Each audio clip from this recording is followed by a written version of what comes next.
going on, peeps? It's Wrath here, hanging out today, playing some Idle Heroes. I want to thank you guys so much for coming out with me today. If you liked the video, don't forget, smash that thumbs up button and show your support. And if you haven't already, don't forget to subscribe as well. Alright guys, we're here today on the seasonal server to do our hero analysis.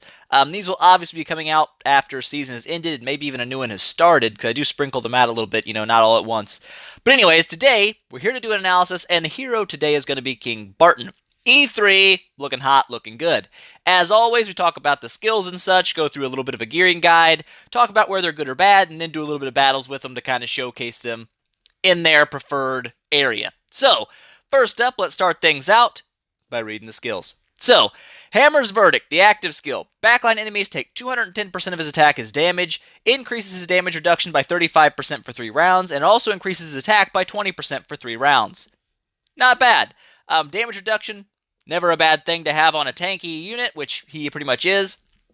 And the attack bonus you'd think's kind of weird for a warrior, but it works for this guy pretty well. Alright, first passive here, basic attack targets 4 random enemies that take 125% of attack as damage, and has a 25% chance to become stunned for 2 rounds. That's pretty good. It's not tied to an active skill, so his crowd control is actually on a basic attack, which means he counters things like silence really well. Demon Hunter doesn't really do hardly anything to King Barton. In fact, silencing King Barton can actually make him a little bit stronger because it gives him a chance to crowd control where he might have normally just dropped an active skill. So it's, I don't know. He's pretty good at countering silence, which makes him really good, obviously, in PvP. Crowd control, your basic attack, is pretty hot. Any hoodles, next passive here, the King's Demeanor. Increases health by 40%, control immune by 35%, which is enormous. The control immune is freaking amazing. So good at PvP. Not so much in PvE, but PvP, that's definitely nice.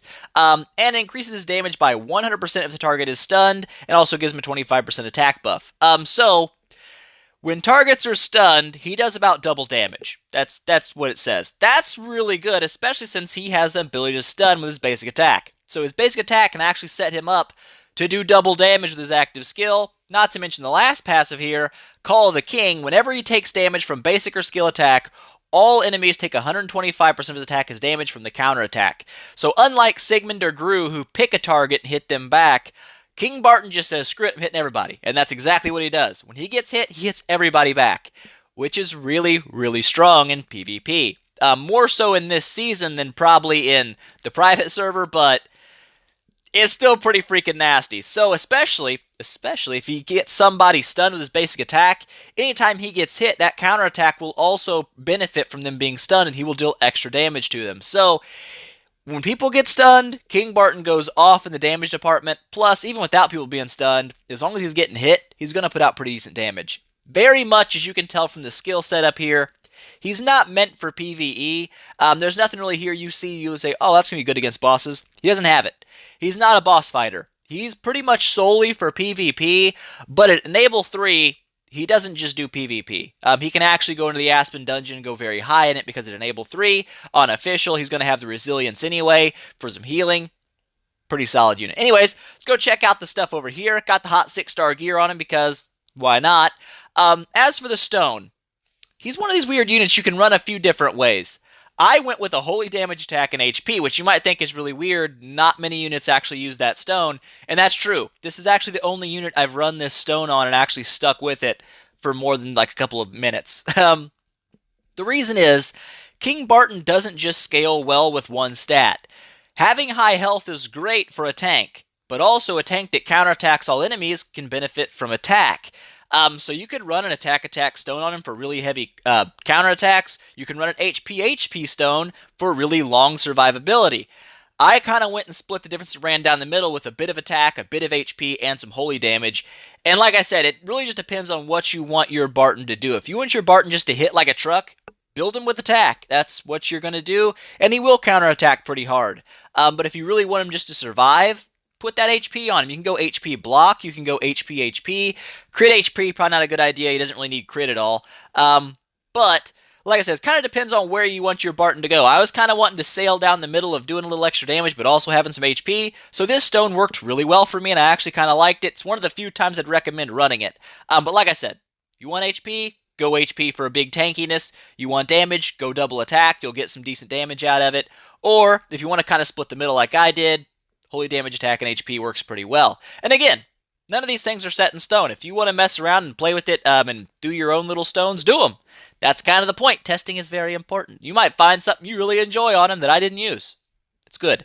Anyhoodles, as for the artifact, I would say his best in-slot artifact is going to be the Magic Stone Sword. The big reason is because it not only gives him attack to boost his counterattacks and stuff like that, it also gives him reduced damage, which is a tank unit in your front slot, which he will be there. Reduced damage is fantastic. He takes less damage.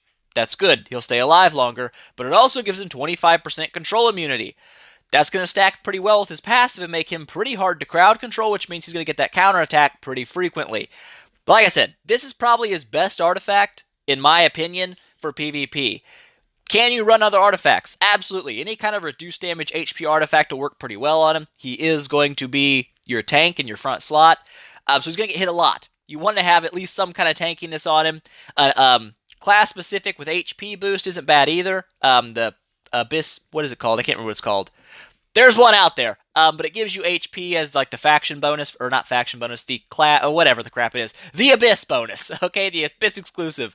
HP, that's not bad. But like I said, run him more as a tank, I would say, with his artifact, and if you want to get damage, use your stone for the damage. That would be my recommendation. Like I said, I'd say Magic Stone Sword's best in slot, but any kind of reduced damage HP artifact would be good. HP boosting and attack boosting would be good. Just kind of depends on how you want to tweak him for either extra damage or extra reduced damage. Up to you. But that's how I would say Barton should be run. At E3, where is he good, where is he bad? That's kind of the important thing, right? I'll start with the bad places because there's not many. There's actually pretty much only one place, and that's in boss fights. So your guild bosses, occasionally he does okay at guild bosses. Really not high damage, though, like never really actually good. You're fighting like 3 enemies. He can do a little more damage because he's going to hit 3 people as counterattack. But normally, things like the Marauders, Broken Spaces, he hits pretty weak. It's not going to be a lot of damage, and that's what you would expect from a tank. He's not going to hit really hard against bosses. However, once you get him to enable 3, his viability opens up a bit. At 10-star, he's not really good in the Aspen. He's not really that great in the Tower. I mean, he's okay in the Tower. But once you get to 13, especially on Official, you're going to pick up some enables. The extra HP, extra attack, but mainly the resilience, which means he heals based on missing health. This gives him viability in the Aspen Dungeon, and as you can see, mine's sitting here on Nightmare 89. Can't quite beat the Gru. He's got infinite health. He just keeps healing. It's super annoying. But obviously there's other units down here that play a role. But Nightmare 89's not bad. That's where King Barton kind of kicks into as he gets to E3. He gets some Aspen Dungeon viability, quite a bit of it actually. I've seen people clear all the way to hell with him, and I can believe it very much so. But his main shining point is the arena. We're going to try to do some battles in the arena, but I suck in the arena. The reason I suck in the arena is I didn't build a team for it. I really never do. I did okay this season in PvP, but mainly I go PvE with my units. But this time, I kind of didn't go either. I don't have any crowd control. If you're using King Barton in PvP, the best thing to have behind him is stun units. So, Valentino, Cruz, anything that can give a stun on the enemy, like the Dragon Monster even, is going to be really nice for King Barton because it's going to boost his damage by a lot. So, first up, we're going to run the normal stock enables from the official server. So, HP, Mightiness, and Resilience. All of that's going to be run on him. Then I'm going to swap it up and do a couple battles with enables that I would like on private since you can choose there. But first up, very stock King Barton here. Let's go and hopefully not lose some PvP. We probably will, though. I'm not, like I said, I'm not super set up for PvP. It's not my jam. Well, it is kind of my jam, but not super jam. And here's something you're going to see a lot this season is probably everybody's going to have a King Barton in their front slot. He's got a King Barton in his third slot. That's a little weird. But he's everywhere. King Barton is very prevalent this season. There's a King Barton in his lineup. King Barton there. King Barton there. Like I said, he's everywhere because he's really good this season because HP's linked. In a normal PvP situation, he's not going to have that. But it doesn't really matter. He just kill off the weak units faster. Still works. So anyways, let's take a look-see. E3 Dragon Slayer, E2 Cruz, E3 Vesa can be a little nasty. We're going to try Mr. 182 here. I think we'll just run it like so. Sounds good. Actually, yeah, we'll run it just like this. Let's see what we can get out of it. I don't know. We might lose. Like I said, I'm not super amazing at it. But it's whatever. Not a huge deal. We already stunned his KB, which is really bad news for him. you don't want your KB to get stunned because he doesn't counterattack, and counterattack is obviously where he gets most of his damage from. Like I said, we'll see. Mine got stunned too. That's kind of nasty, but it's okay. It's all right. We can deal. We can deal with it. Usually the Vesa gives me a little more trouble with her heals, but oh, that's her problem right there. Woo! Did you see that crit? Disgusting. What'd she do there? 12 million damage. That's something you gotta watch out for, alright? When Vesa crits, it's bad news bears. But even though my KB got stunned pretty early on, still dropped 5.7 million damage in a pretty short amount of time. Not bad. Not bad. You gotta watch out for the Vesas. Usually I can beat them if they don't get nasty crits off, but that was pretty rough. Let's look for another one here with the official enables. This guy's got a Gru. But he's also got Valentino. I think we can probably take him, maybe perhaps. I'm going to say that, and then we'll lose again. But whatever. Like I said, I'm not really geared up for a PvP team. But since this is kind of where King Barton shines the most, it's kind of important to showcase him here. You know what I'm saying? Doesn't make much sense to not do it here. So anyways, as you can see, he's doing what he does. Counterattacking everybody. As long as he gets hit, it's kind of nice. It's kind of nice. Got a few people of my people stunned. Not a huge deal. I haven't fallen to half health yet. When I do get half health, sometimes that Cruce's stun proc will help me a lot because it'll stun the enemies, and then my King Barton does even more damage than normal, and I can really nuke them down even if I get to half health first. Sometimes that works in my favor. As you can see, 16 million damage coming in from King Barton. Nobody else really did all that much. I mean, Berea did a little bit, Amu did a little bit, but the main damage source was King Barton. That's what he does. He just constantly hits the enemies with his counterattacks. Like I said, though, on official and normally in private, there's not an HP link on units. That's just something special for the season. Mainly all that changes is you'll just kill off weak units fast, and then you have less units to hit with your basic skills, so it still stuns them. Not a bad unit at all. Let's go ahead and swap things up and look at some enables that I would say probably work a little better on private, even though as good as King Barton is, I would say on the private server, he's still going to fall off late game in PvP because most people get to units that aren't stunnable, like Michelle, Faithblade, Valentino, and they'll kind of wreck his booty a little bit, but whatever, not a huge deal. I might be able to leave the health on him. HP, whatevs. What I do want to do, I want to scroll down here, and Light Will, at the end of the round, increases control immune by 7%. He does have a decent amount of control immunity already, but boosting it higher, never a bad deal. If he doesn't get stunned, that's good news. Never a bad thing. Resilience might be nice for a little bit of healing in my team, but since he's front line, I feel like I'll probably get more use out of self-cure, where he gets hit and he heals 40k every time he gets hit. Not a bad little run there. Might not be bad to keep. But there's a couple different things you can run on KB that I have kind of liked over the season. Things like Honest Heart, basic attack, decreasing enemy's attack. That's not a bad deal, because when you hit 4 enemies with that, you're essentially reducing the damage you take by a lot, because everyone's losing some attack. It's not bad. Also, there's a reduce of crit, I believe, somewhere in here. Some people said weak point break. I don't know how strong it really would be. He already does 100% damage to stun targets, so an extra 15% isn't a really huge deal. I don't know, maybe it'd be okay if I had like an all stun heavy team. I don't have that, though. Some of these might not be bad for a tanking position. Boosting armor when he falls below health, or reduce damage when he falls below health. Those aren't bad. You can also pick up some team enables. Where's it at? Where's it at? Down here. When you fall below half health, you boost everybody's reduced damage. Things like that really actually aren't that bad. They're pretty decent. When you get hit, reducing crit, I feel like that's what I'm going to run on this guy. I kind of like it, because it does help. Like, you see that Vesa totally smash my team. If you can keep a Vesa's crit pretty low, that's not going to happen.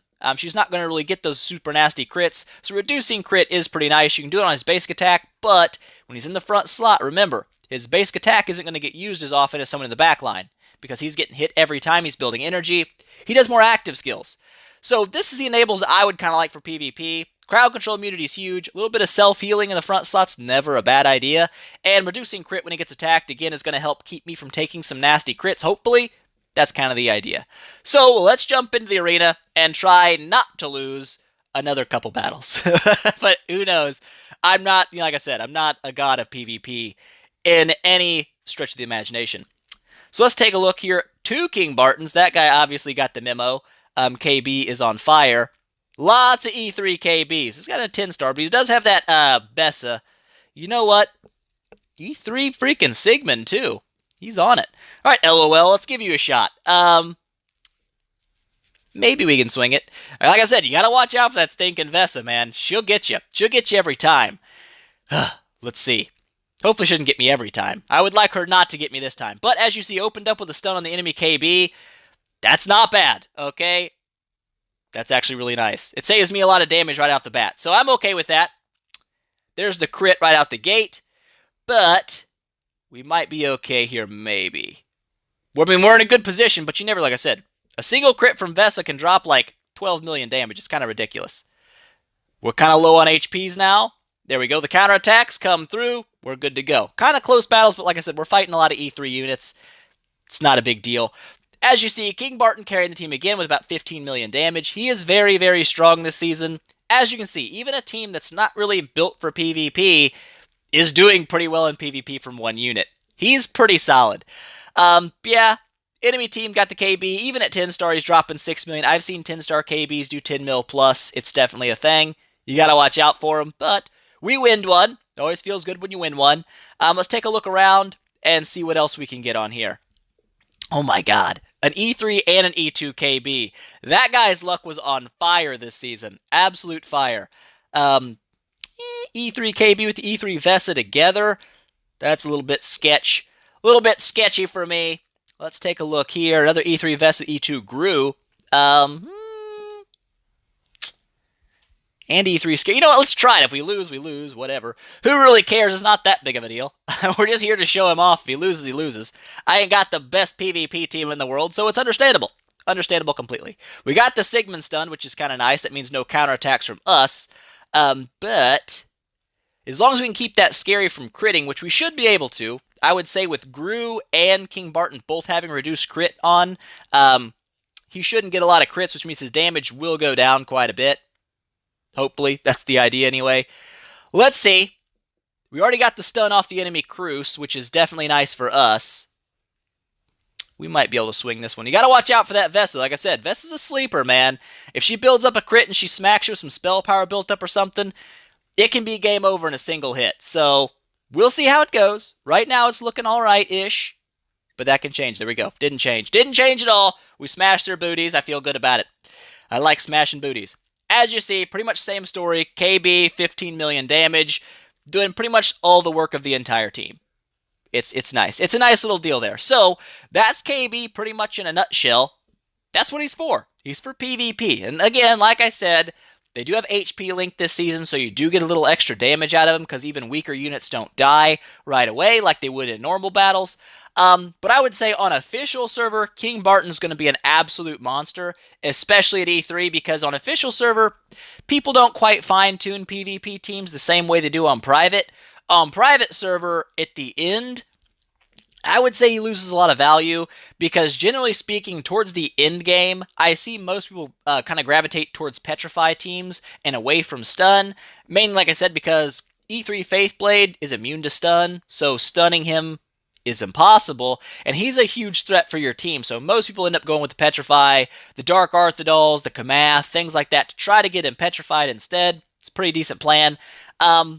But in official, like I said, I feel like in PvP on official, he will absolutely destroy booties all day, every day, because no one's really super built there, like min-max PvP kind of stuff. Really well there also at E3, Aspen Dungeon, like you saw, 89 in Nightmares, not terrible. But really solid PvP unit all around. Late game does fall off a little bit due to the fact that he does have stun and not like Petrify or something, but whatever. That's way late game. He's going to work out very well for you for a very long time. A really good unit. I like him. If you can build one, I would say you might as well build one. He's not bad, unless your focus is obviously PvE, because he sucks against bosses. Not very good at all there. Tower of Oblivion, kind of the same story as PvP. He does work pretty well there. I didn't go super high. I got to 508, and I'm stuck because I'm fighting a freaking King Barton. Who would have guessed it? But yeah, pretty solid guy all around. But anyways, that's the analysis for King Barton. We ran the official version of him and the private server version of him. Personally, I'm partial to the private server version. A little more customization. I'm always good with that. But that's it for today, guys. I hope you enjoyed it. If you liked the video, please make sure to smash that thumbs up button and show your support. If you haven't already, don't forget to subscribe as well. and tell your friends about it, because that definitely helps me out a lot. And I will see you guys in the next one.